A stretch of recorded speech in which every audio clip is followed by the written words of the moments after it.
wato abin da yake nuna wannan fadattun shawarar da na ba ku ita ce sai ya masa aiki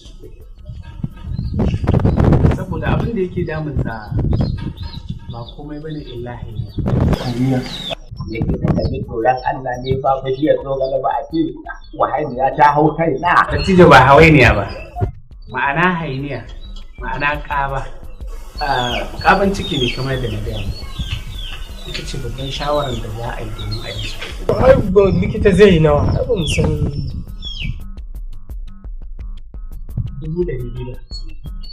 250.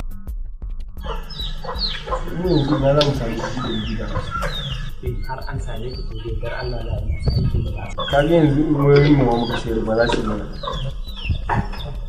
suna ganin kawai sai dai mu tafi masallaci mu tafi gidajen rediyo mu sanar ko Allah zai samu sabon zai biya mana ba da suke ba sai dai ka je ka ta neman taimakon duka ga mutuna kanka asiri kuma wallahi mutane ba sauraron ka da musamman ma mu yanda ake ganin mu haka waye zai dau kudin sa ya ba mu ta za ƙarya ne da shawara wannan larurar nashi Allah ne saboda ita kuma Allah shi ke yayi amma akwai wanda na tabbatar ne ya ba da gudunmawa domin mu da muke aiki muna kallon irin waɗanda muke ba su shawarwari na hanya da muke buɗe musu domin su samu zuwa ga jin magaci akwai wanda yake da gwamna kuma Abubakar Babu birnin Kebbi can Kebbi can birnin Kebbi wannan bawan Allah idan kuka je masa da kanku na wannan abu idan ta kama a gida Najeriya ne za a yi idan kuma ta kama zuwa kasar waje ne ma zai iya ɗaukar nauyin da tije domin yana ganin girman su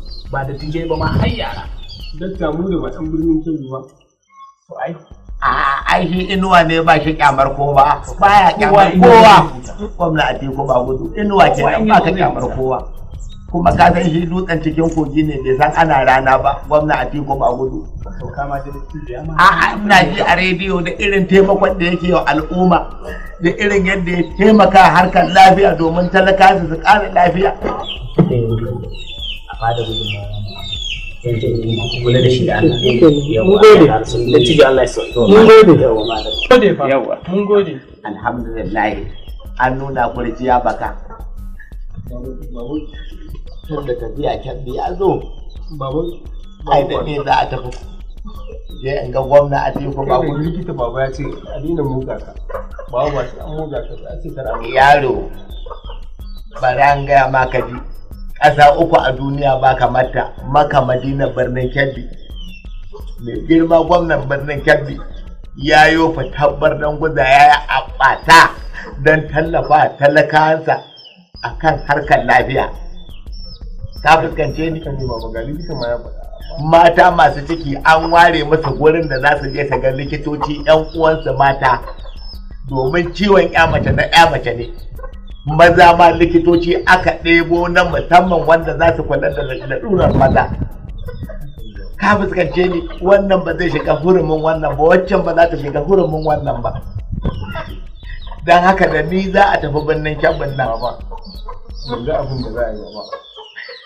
kai likita ya ce kar a dinga mutu saboda sun kawo ni na haƙura za mu zauna da kai in yi su shi su yi su ga waya ta ya je sai da ita in yi su layukan sai ka aje mai shi sai ya tafi Kebbin ya je duk abin da ya wakana daga baya in yi su mu ma zo sai mu zuwa ba ku canka ba yan dai ba da ne za a tafi birnin nan ba in je wurin gwamna in je in ga Faruku Enaba fi yan gwamna Faruku Musa Enabo. Abu likita ya ce kai a daina motsa ka da yawa abincin da babu lafiya ai sai ka hakuri. Kun san Allah duk wanda ya zare yar kashin da ya tafi ba da ne ba sai na tsitsi neman albarka. Ban ji na gaya muku.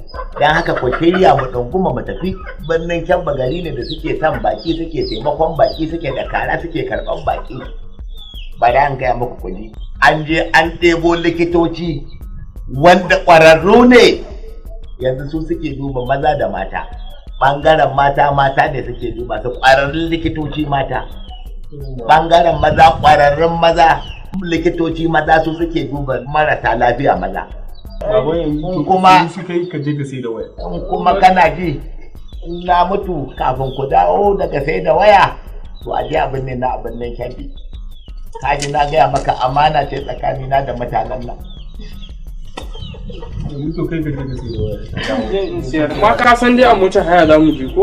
Mu je a gora ma ba dai birnin Kebbi za mu ba mu hau kunkuru ma mu tafi ba motar haya ba mu hau kunkuru. Ha ni za ka yi wannan magana? Babu jikin na babu jikin ka muke duba. To zai kwanta baba. Sai mun zancen banza ne. Babu kwanta. Jini na riga zama jannan birnin Kebbi. Ya hakuri baba. Ha har fa ta zo ba ni. Ba za a tafi. Tsinuwa za ta biyo baya. Ba za a tafi. Kuma je in kun je na to wallahi sai na to. To baba ba za a tafi. Ko da lafe sai na yi na taho. Da kai za a tafi insha Allah. Tsaya tukuna.